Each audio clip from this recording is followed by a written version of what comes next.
Save a lot of money. Oh wait, these are coins, these are dollars. A lot of money real fast. Let's get to it.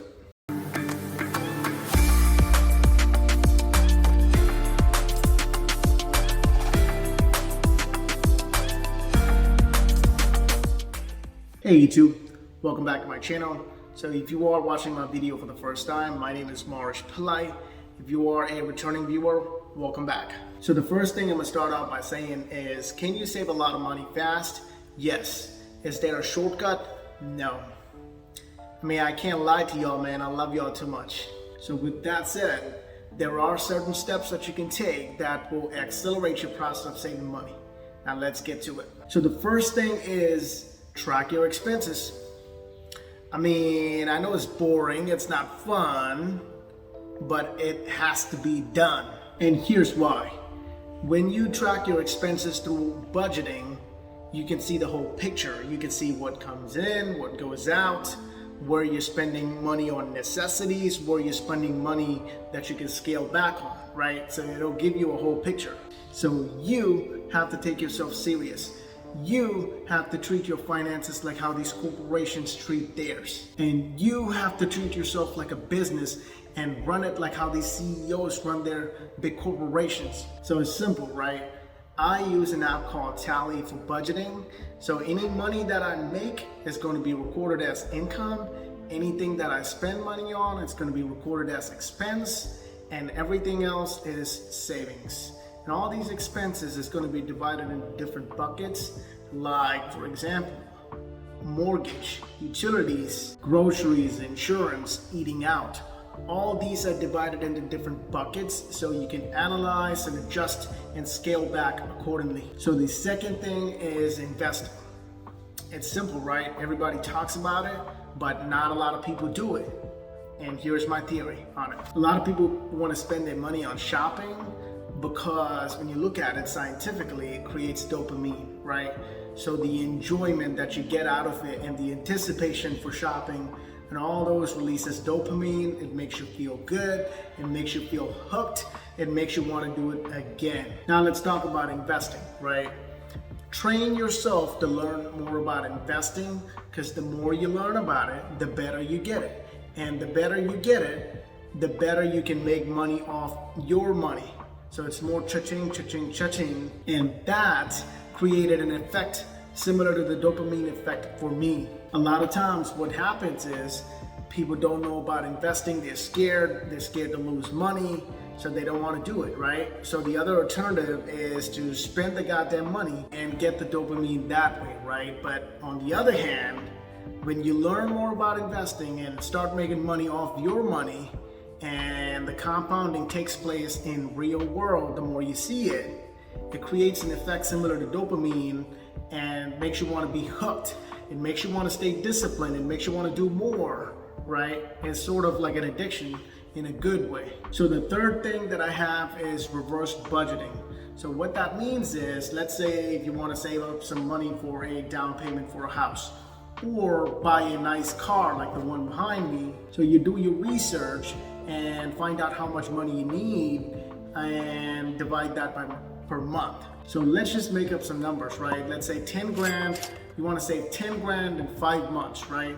If you divide that per month, it's going to be 2 grand per month. So the way you do it is you put that 2 grand away as soon as your salary comes in, and you do live on the rest of the money, right? So that includes your regular expenses, saving, everything happens after that 2 grand, right? So you basically reverse engineer the process of budgeting. I'm not gonna lie to y'all, man. This involves some expense cuts, right? You might not be able to go out. You might not be able to spend money on some little things here and there, right?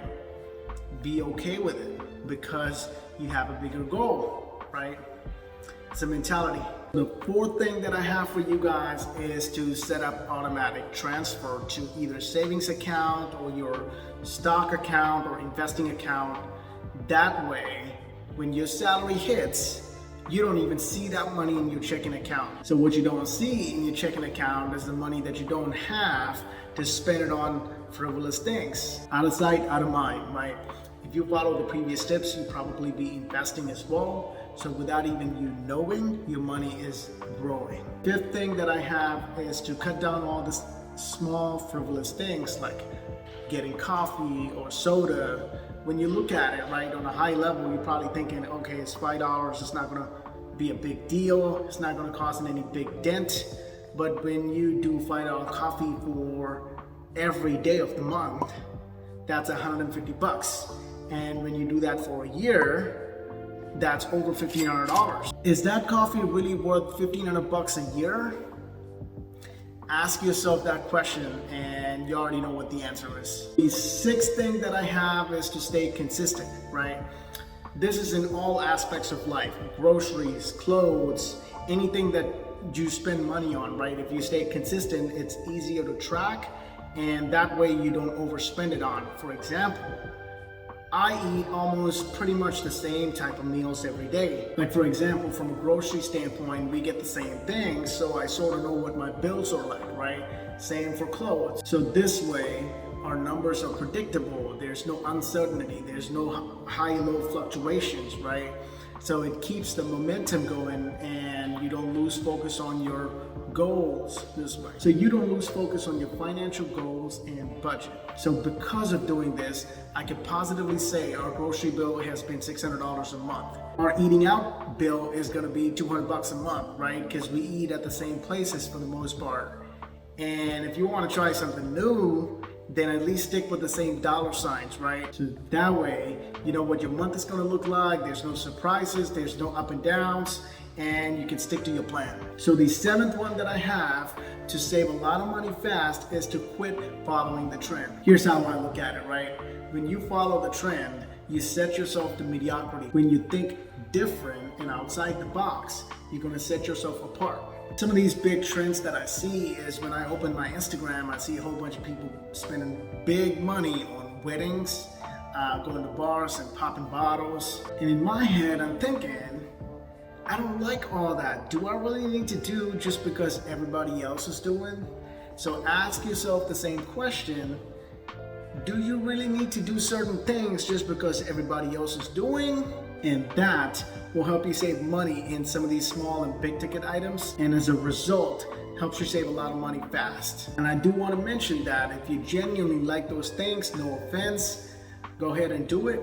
But in this case, we're talking about doing things just because everybody else is doing. And these are the things that I have today to save a lot of money. Oh wait, these are coins, these are dollars. A lot of money, real fast. So these are the tips that I have for you guys today. So before you leave, hit the like, show your boy some love, comment what you think, and I'll see y'all on the next one.